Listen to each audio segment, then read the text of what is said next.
the road in the neighboring community of Bowmanville, children are playing in the laneway of laid-off GM worker Tammy Schoep. The yellow stays on the pavement? Is the red the only thing that pops up? The single mother of 3 children has been forced to put her home up for sale and is on the verge of declaring bankruptcy.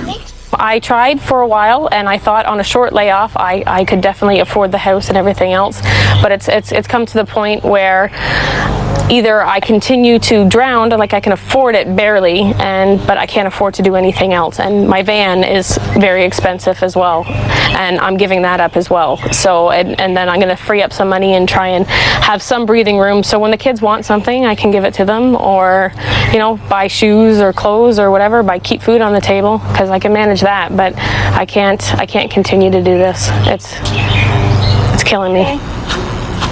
Like so many others, she grew up believing that she could always rely on GM for a job.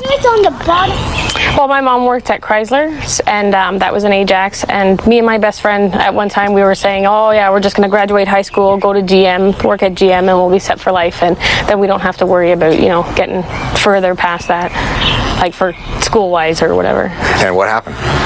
I ended up working at GM. My best friend didn't, but yeah, I did. I got hired at GM when I was 23. And how long did you work there for?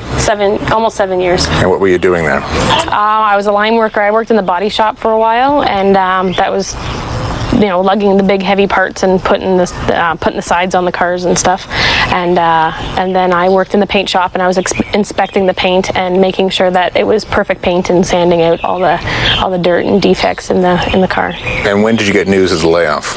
I can't remember exactly, but I think it was probably around October, mid-October, maybe late October, that we got news that we were losing the third shift. Of last year? Yes. Yeah. And then what happened?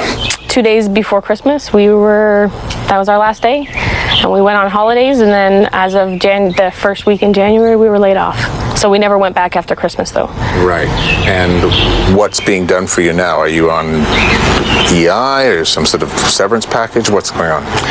Well, because with GM, you don't get a severance. You get your callback rights, and you get sub for however amount of time that your credits last for, and as well as EI.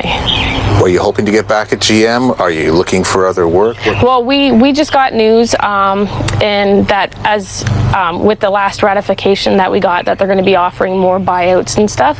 So I'll find out before the end of the summer if I'm one of the ones going back. I'm high enough on the seniority list that I think I will be one of the ones going back this year. So I'm kind of hesitant to go into a program, but working at the Action Center, I'm looking at the different programs that are out there. So when the news comes back in August, if I'm not going back, I can quickly get myself into a school, and all the steps will be taken and everything else for me to decide what to do next. Yeah, and what have you noticed in Oshawa over the years, and it's the Oshawa area, Bowmanville area, over the years about industry here? It's dying. It's dying so badly. Everybody that I know is losing their jobs. Like, my mom worked at Chrysler, my best friend's mom worked at Chrysler, my uncle worked at Chrysler, my cousins worked at Chrysler in Ajax, and that's gone, and it's no longer there. And then my dad worked for a company called Sklar, and that ended up moving into the old Chrysler factory in Ajax, and now that's gone as well. And so, you know, both the industries that my parents, or both the companies that my parents worked for, the factories that they worked for, are no longer there. For Tammy and thousands of other workers like her, GM's assembly plant still offers some hope for returning to a well-paying job. Now, the government has invested $10.6 billion into GM. Do you think that's going to get you your job back?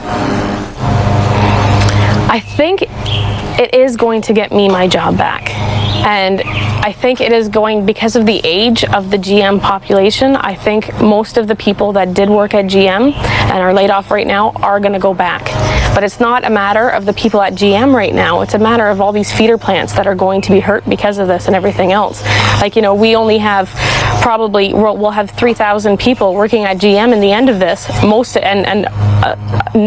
probably 5,000 that retire, you know, in the last couple of years that are now retiring.